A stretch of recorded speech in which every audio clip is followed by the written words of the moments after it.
not really. Yeah, I don't know that name as much, but I do know like Alan Turing. Alan Turing. You met him, I think, a little bit later. It would be a little bit later. Yep. Kurt Gödel. Okay. Which is another one of those like giants that basically proved he had this proof that math was incomplete. Yeah. The incomplete theorem. Like you can. Yeah, that's another episode, but another rabbit hole. Yeah. And then there's also just other giants that were there. I think Feynman was also there at some point. I might be wrong on that. I'm not sure, but I mean, powerhouses. Yeah. I mean, but it's enough if you just have Albert Einstein, Kurt Gödel, and these other guys that we're talking about. John von Neumann. I'm not even sure I know of a concentration of that kind of mind power today. No. Maybe Elon has something like that in one of his labs. Maybe like the PayPal mafia. But they're not concentrated anymore. But I mean, in terms of like a moment in history where you have we're losing that superpower. We need to bring all the minds back together. Yeah, yeah. But I mean, in an academic setting too, that's incredible. So there's a lot to peel back, and there's a lot that just happened early on in his career. But then this sets up when he went to Bell Labs, which for you were full time. Yeah. Well, he had an internship coming out of college, and then he went to the whole Princeton and MIT stuff, and then I believe he came back for a full-time job there at Bell Labs, where he began. I believe this is where he had the work for his famous paper. Was that at Bell Labs or was that at MIT? No, it was Bell Labs. I believe it. Yeah, I believe it was Bell Labs, where he gets into, I mean, arguably the most notable contribution of his lifetime. Yeah. The mathematical theory of communication, which is.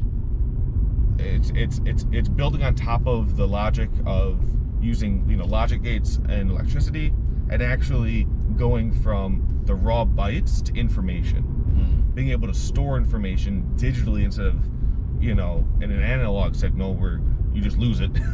Being able to store data, being able to read back data, is really the basis of this paper, and he did that by manipulating what he introduced as were bits, right? A 0, a 1 in a repeating sequence can give you information. And so there's a lot in that paper. There's a lot of stuff that we could cover.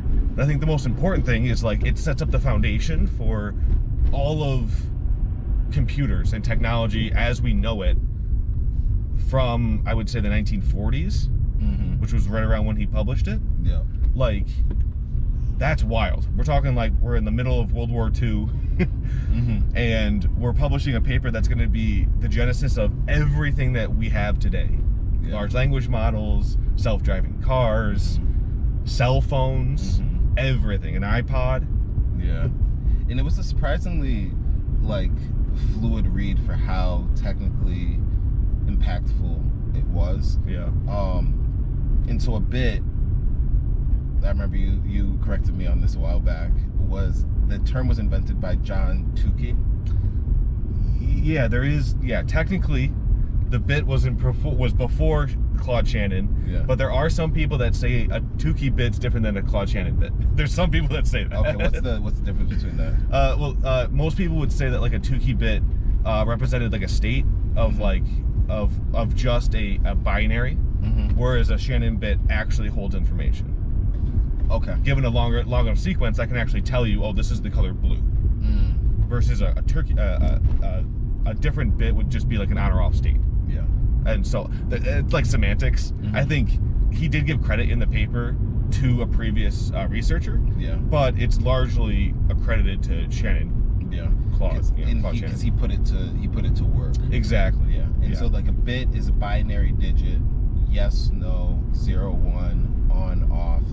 And keeping track of that is a way of reducing uncertainty, because if you can store something you know in a state, or if you can keep track of what you know using that on-off logic, then you're reducing your uncertainty because you can reference it. It's pretty, obvious when you think about that. But then what's interesting is the link of that process, storing that and calling that reduction of uncertainty information. That's how he had defined it, is information is the reduction of uncertainty. And so then you start saying, okay, well, if I can store multiple bits, then I can store more information. And of course, like you just said, if you start storing thousands, millions, billions of bits, then we can start to store a lot of information and abstract that information into more meaningful pieces of information. And what's really cool is that the paper that he put out is called A Mathematical Theory of Communication. I think it was later updated to The Mathematical Theory of Communication. Yeah. But what's cool is that the idea was, how do you send one message over a noisy channel where you can interfere with the signal to another location and maintain the integrity of that message? Yes. It's so interesting because it's the through line when you go all the way back to when he took that barbed wire and he sent messages back and forth with his friend. It's played out early in his life. But then also Bell Labs was the arm of AT&T, and they were just very, very leading in the time. But it was basically just like a communication company, so it was also in line with the work that he was doing. Very much so, yeah. There's so much to be learned from this that we're going to spend a significant amount of time in the Super Secret on this. But something else to like kind of put it into perspective, the reason that this is important is obviously because every time that we communicate, there is loss. Every time you say a sentence, it's going to be interpreted in a different way. It's going to be used in a different context. It's going to be heard differently. And so you lose the meaning of what you were trying to say. That, for computers, is essentially removed with this mathematical model by saying, no, if I send you a 1, you're going to receive a 1. If I send you a 0, you're going to receive a 0. And there are tips and tricks on how we can replicate the data so we don't lose anything over noise, and secure it with encryption and stuff like that. But essentially, it's, if I'm sending you a 1, you're getting a 1. You're not going to misinterpret it as a 0, which happens all of the time in natural language, which I also believe is one of the reasons why some people see a lot of success with large language models and some people don't see any success with it. It's because you're losing the meaning in your conversation because you're not using a mathematical model to communicate. But of course, you can't use a mathematical model to communicate. You just have to be more specific. And there's tips and tricks that we have to get into that stuff. But I wanted to call that out. It's so funny. I was talking with one of our clients, and she was using a large language model. She uploaded a picture and she said, clean it up, make it look like this other one. Do better. And just don't mess it up this time. Right. And then it generated the image, and of course it wasn't in line with what she said.